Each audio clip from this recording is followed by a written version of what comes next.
Are we really all going to sit here and judge Jake for saying Jackie's got crazy eyes? Because I don't only think she's got crazy eyes, I think she's a fucking fruitcake. MAFS Australia, Monday the 17th of March, episode 9. And they're on the couch talking about how their relationship's going, and most of them are going pretty well.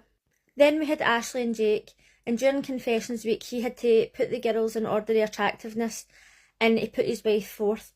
And I know that a lot of people weren't happy with this, but I genuinely think that honesty is the best policy, because if you had to put me at number one in that list of women, I'd be like, be realistic.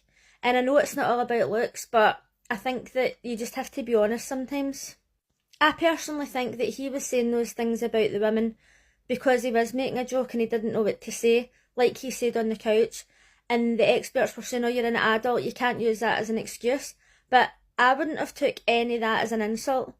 Like if he said about me, she looks crazy as if she's standing at the end of the bed with a knife as if she was going to kill you, I'd be like, alright, cool. But I know that some of these women have got confidence issues or whatever else, and I do get where they're coming from, but at the same time I think that they've blew it way out of proportion. Not only that, but he said Jackie's got crazy eyes. Are we really going to sit here and say that she doesn't have crazy eyes? I agree with him.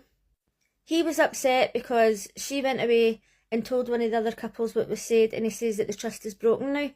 Everybody knows that your girlfriend, your husband, whatever, they're going to have somebody that they go and talk to and they go and vent to, because if something happens in your relationship, you have to talk about it. Bottling it up's not going to help anybody. Everybody needs a way to vent, and okay, she could have phoned her mum or one of her pals from back home. She didn't have to go to one of the other couples. But you still need to be able to talk to people about your problems.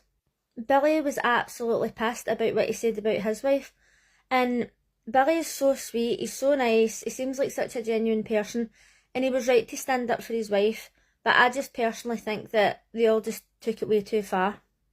She chose to stay and he chose to leave. I don't think they're going to last much longer.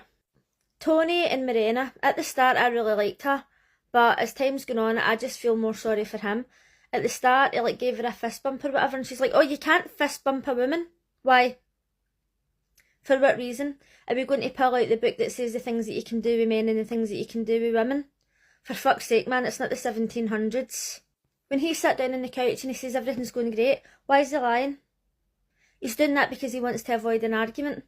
And once again, he was trying to speak, and she was like, oh, I've never been in love, and I get love. Fucking exaggeration. Too much drama. I was like, she needs to fucking take a chill pill.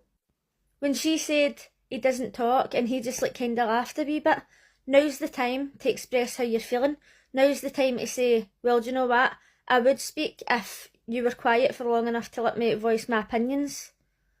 But he just doesn't want to argue, and the experts didn't even say anything. You could tell that she wasn't letting him say what he was thinking. And it's not that I don't think that Morena is a genuinely nice person, but she's too full on. And I don't think that the two of them are going to last very long. Athena and Adrian are very confusing because personally he's not my type whatsoever. And I think that she's absolutely stunning. So when they're having little arguments and then he's smiling at her and she's like, oh, you know what you're doing, you're pulling that face.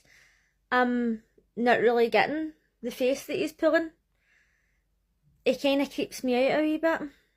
Obviously I'm not his target audience, I'm double his age, but you know what I mean.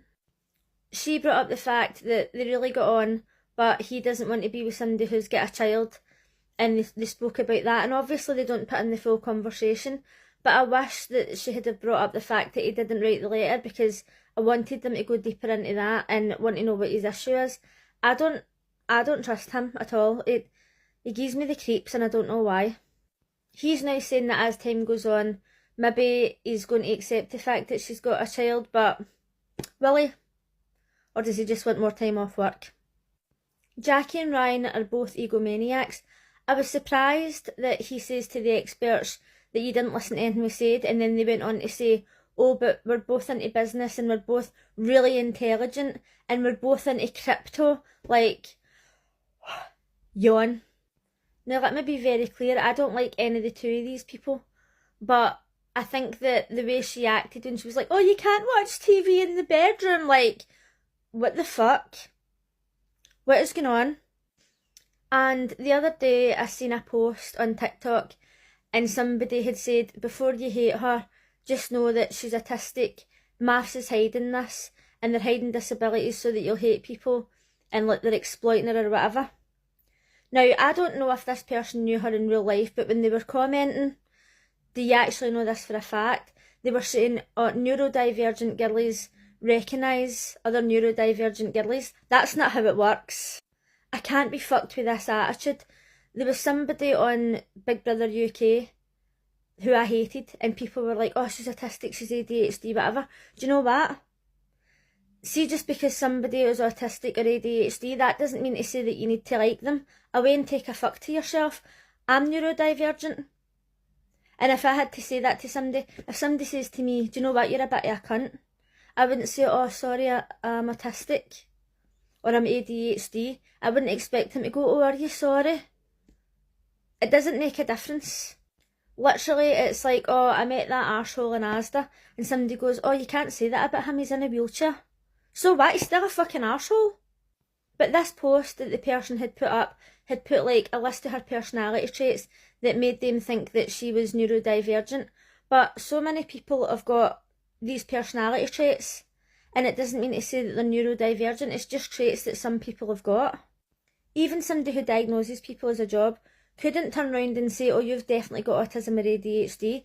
You have to go through a series of tests. That's why the waiting list for this is like months and sometimes years long. And even if she is neurodivergent, maybe she didn't disclose that to the show, or maybe she did and she asked the show not to tell anybody. Do you know what I mean? We've got to take these things into consideration. And as we know, she thinks she's fucking God's gift to mankind. So do you think she's got to go on there and say, oh, I'm neurodivergent, and have people judging her for it? I don't think so. Aye, okay, it's not nice to judge people on personality traits that can't be helped. But at the end of the day, if you don't like somebody, you don't like them. Don't come out with, oh, they're neurodivergent, so you have to be BFFs. No, absolutely not. And are you really going to sit there and tell me that she doesn't have crazy eyes? Because in this video, it was saying that she looked like a specific character, and other people were saying that she looks like another green character. And that green character has got crazy eyes. And that's all I'm saying. I don't think these two will last, but I actually hope they do, because then the rest of the singles in Australia will be safe for these egotistical, narcissistic cuntbags. Finally, we had Katie and Tim. The fact that he walked in was an absolute redneck. The fact that Jamie was sitting laughing at him, I thought, oh my god, I absolutely love her. Me and Jamie would be like that. He sat down and once again tried to blame her for everything that went wrong. The experts weren't having it whatsoever. They told him blatantly, it's gaslighting 101. He's an absolute dick. I can't believe that he actually had the audacity to walk in there, but obviously he didn't want to look bad.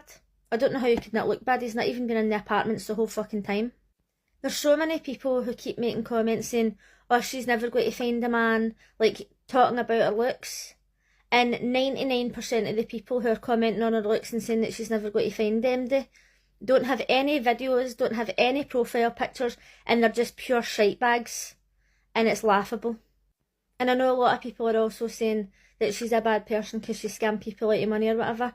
I seen one of her friends make a video saying that it was because of something that happened during lockdown and she didn't understand like the payments or whatever it was, right?